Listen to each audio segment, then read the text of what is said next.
Nói cho cái mình tầm đấy hả? Hả? Cái gì? Cái con gà yêu giống như Iya. cái con gà yêu giống như Iya. Nếu mà tao đó hả? Cái nó cái tỏi.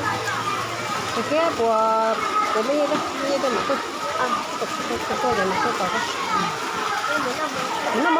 muốn nó chứ mà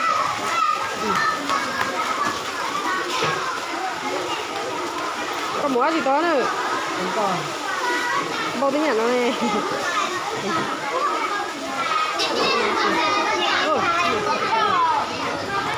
nên nó xưa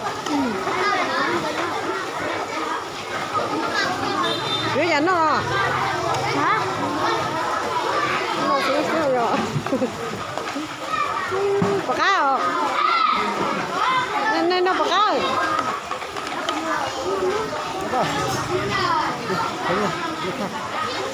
không con nó này, nó không ai đó này.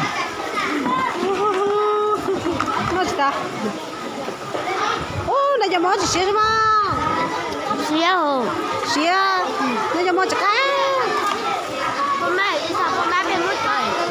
Một cháu gì nữa. làm nó nhớ đi nhớ cho xếp gần đâu nó Nó là cho nó hái phụ thử mà tôi